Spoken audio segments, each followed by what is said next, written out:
Hey everyone, Scott J. away from Crucible Custom Props, Norfolk Lab, and all the forums here. So today we have something you've seen before and you're seeing it again. So this is the Wanga.com Rebel Mine or Bunker Bomb kit.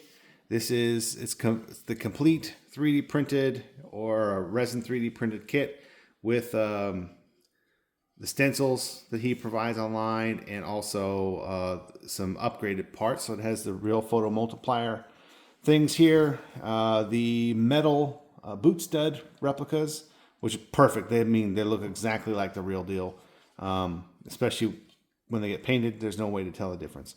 And I machined the little donut thing out of steel.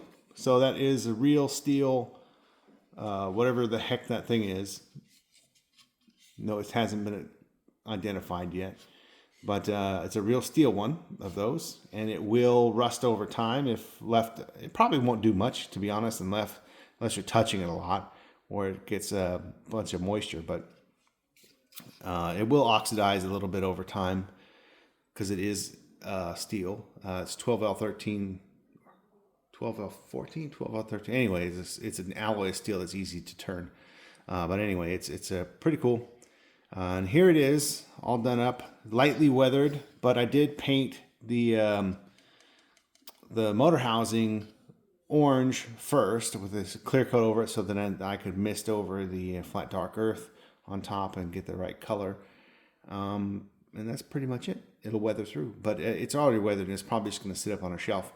But yeah, so here's the bottom of it. And here's Chunky. Hello, Chunky. You want to be in the video? Checking it out. Smells like paint, huh? Anyway, that's it. This is the Wanga Bunker Bomb.